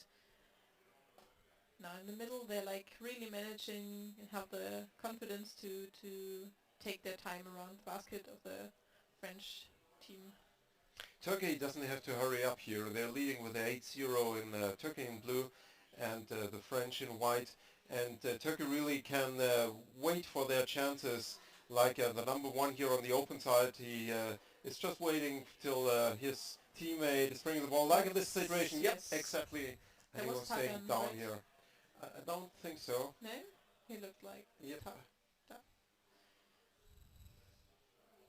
But it was not Hakan, I think. No, but he used the technique to get his strength from the ball, hit both hands on the ball and then pushed it inside. So fast counter-attack, fast start by the Frogs from France. They try to push into the field area of Turkey. Ball is snatched away, the pass was snatched away out of the water, out of the hands. And oh, here's a chance There's a for the chance. Frog. Almost he made it by pushing the ball out of the hand of a Turkish player, and he almost made it to the empty basket, but was stopped. And now the ball is, I think, back in Turkish possession. Yes, and they're trying to get out of the corner, passing, but the Frogs are there trying to get hold of the ball. But now we have a fast counter-attack by number 99 against Anais. She managed to get from 4 to the basket, and now the defense is already there with defender, goalie. They snatched away the defense, trying to get rid, and there's a scrum right above. Well defended here by France, and they managed to fend off the first wave, but this is the second wave going in, and you saw the player was just under the goalkeeper and the defender pushing them up, and then with a decisive move pushing the ball into the basket, and that was unstoppable from the open side. Very well done, and we have a 10-0 lead here now by Ege University from Turkey in this game. Number 11 of the 31st Champions Cup in Berlin. So we're back at an attack from Frogs from France, and they really want to attack to improve. I think the halftime did them some good, so we're like 5 minutes down. But Turkey are really back at against the players. So the defense is there, but the ball goes back to Ege. They're trying to come off the open side, switching to the close side, trying to snatch away the goalie. The Turkish team is definitely the dominating team here in the water, but France does a very good job holding on to their positions, and they don't make it easy for the Turkish players. And sometimes they have to go in the second and third wave to score, but the pressure on the French defense is quite high.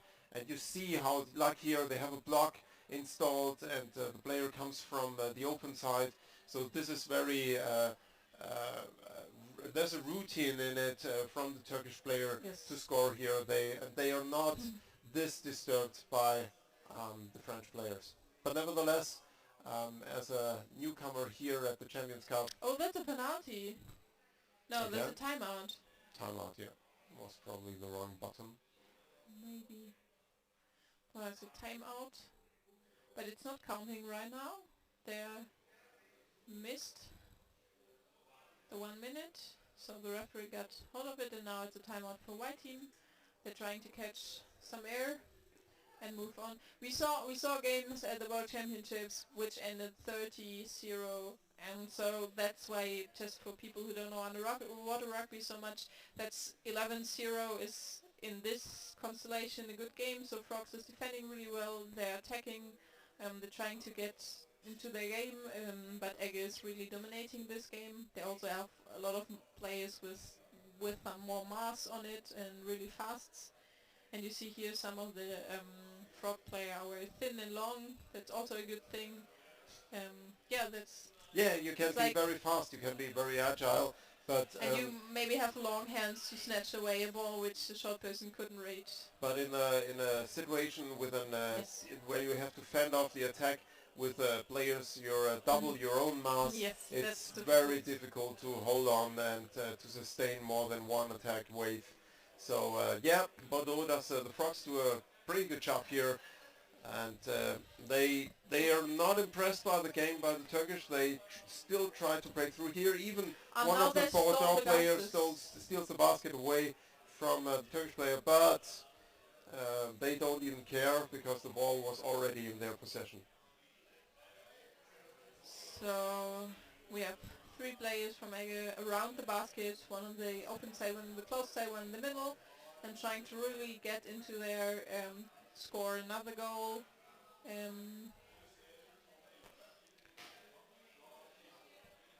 The forward is there, number 13, I think he's forward. He tries to interfere the passes, to catch away the ball.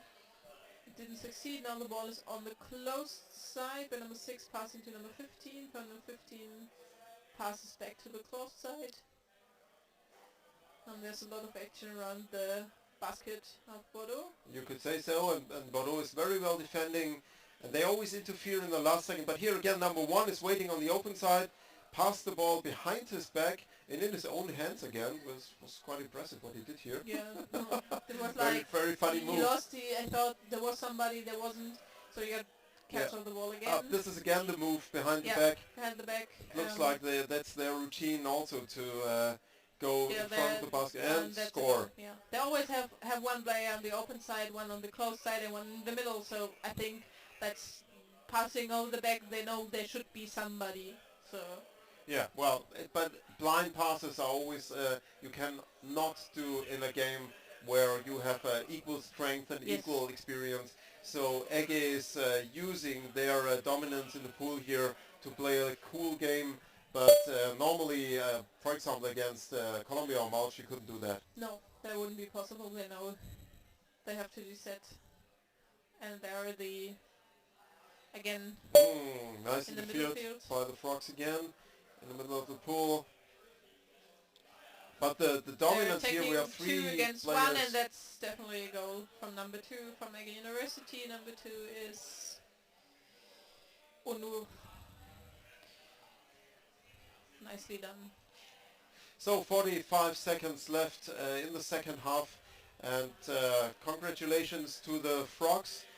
Even if you see the 13-0, they did a good game and they fought hard, and they learned again. And nicely done, breaking through, lost the ball, too easily hold, too easy to catch, to push out of the hands, and Turkey is in ball possession, going for the French basket again. The defense is in position, fending off the attack.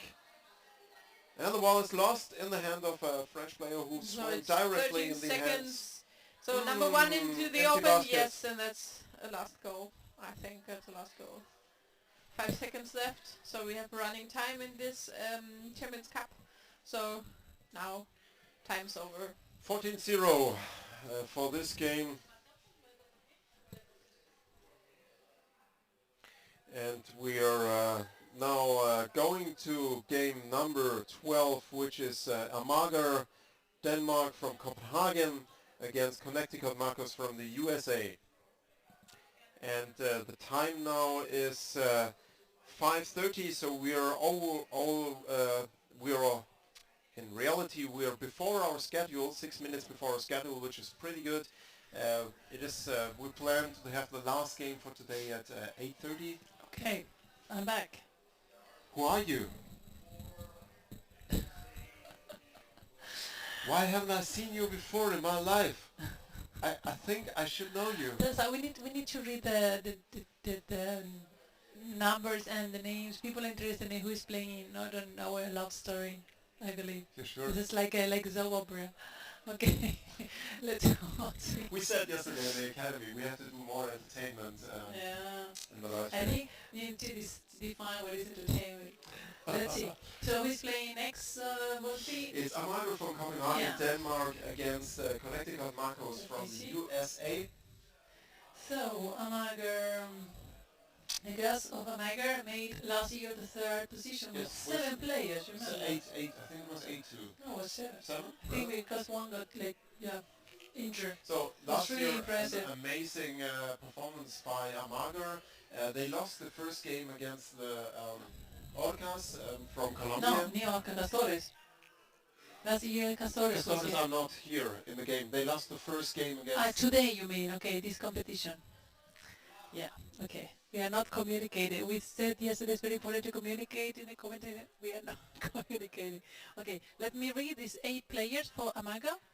And So we this have is Denmark. someone in the live stream said, Rodriguez, the sound is bad now. I'm going to talk to the technicians if they change anything. Be back in a Okay, second. well, I Thank will you. be reading the names. So we have Amager players. Number 2, Pernille Linert Jensen. Number 6, Mai Lindberg Hansen. 11, Marianne Heidam. 25, Joanne Preseveve Wegewerk. 88, Dina Iversen. 90, Laila List. 95, Mille Rudfeldt. 96, Christine Lundius.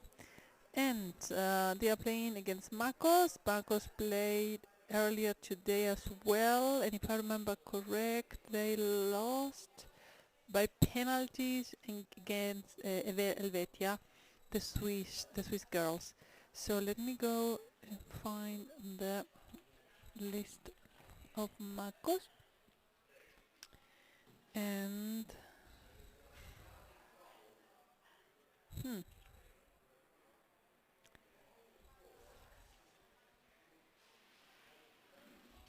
here.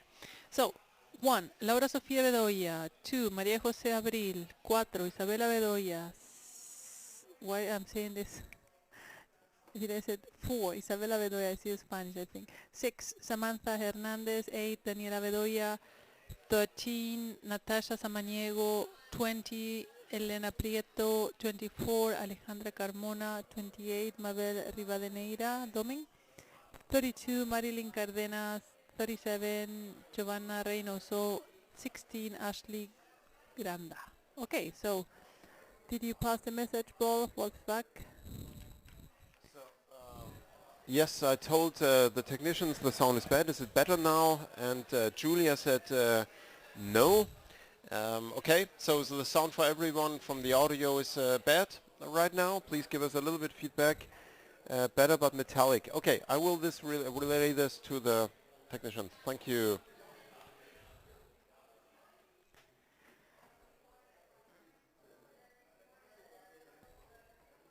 Okay, so do we have people from Denmark and from the US here cheering up for their home teams? What time is in the US now? It should be about, well, depending on which coast you are and where you are, but at least, yeah, 5, 6, even 8 hours earlier. So I think that's better timing that for the Australian right now than the middle of the night.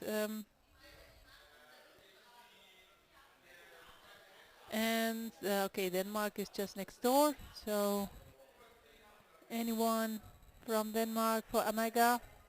These girls are defending the 3rd place. We had people watching from Copenhagen and New York giving us feedback for the live stream.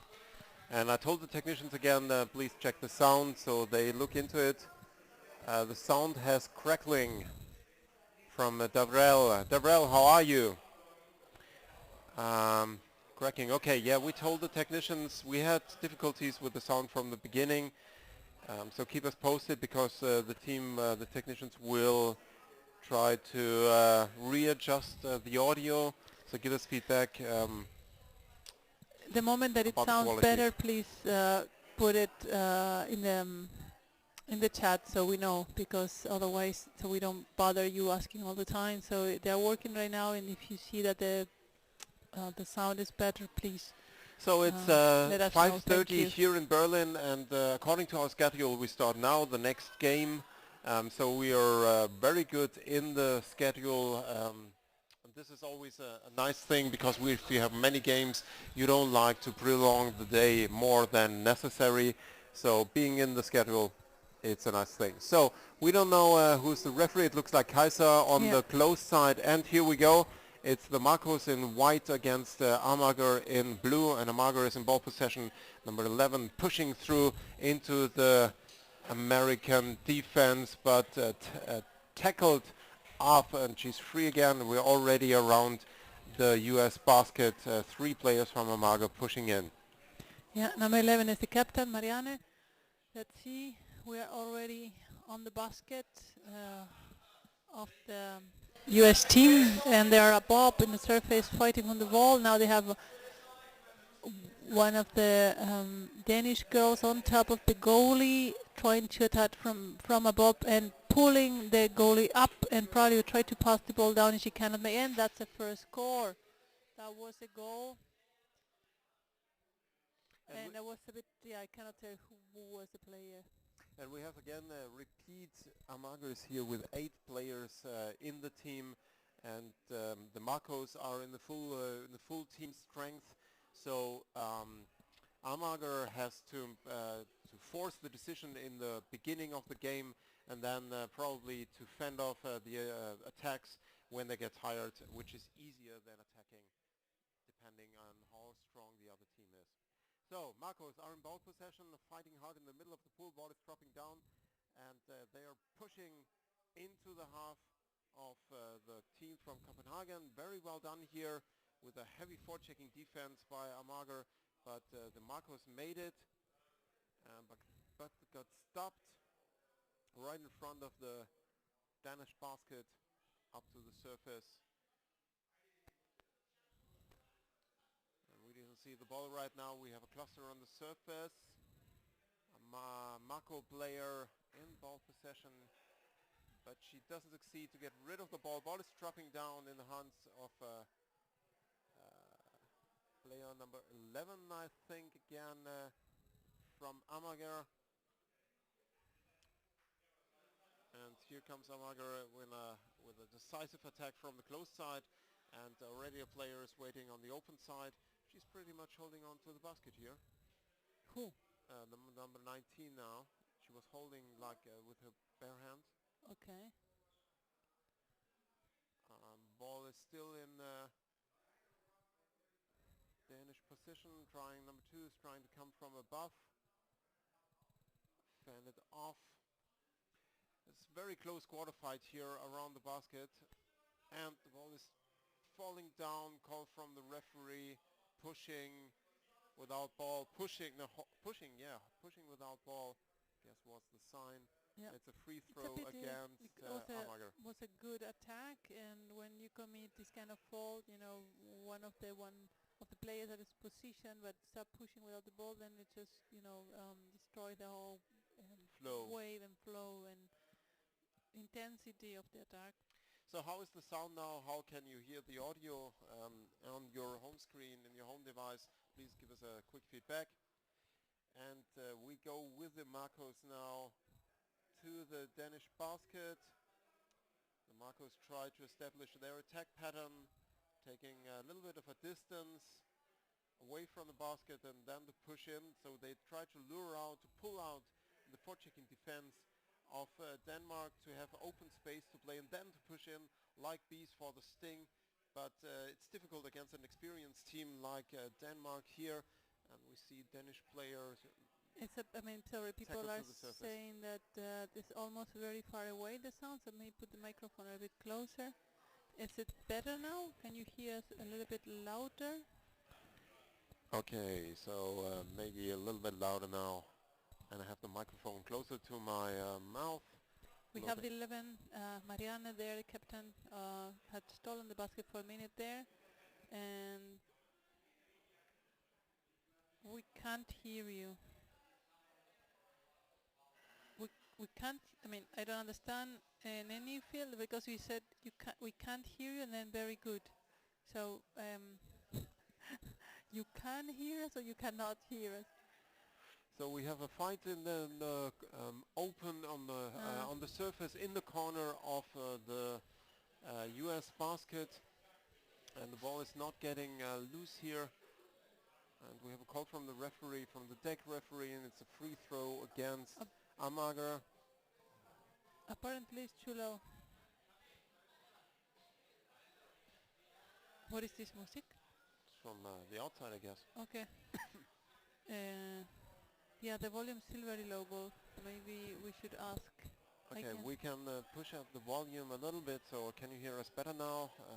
Hopefully this is better. So we have the Marcos again in the attack. Yeah, the lights here are not turning on. They're supposed to be turning on, otherwise they can't hear us, I think. So yeah, it looks like it's the volume is very low for us. Yeah. Was it better? Almost. No. Not really.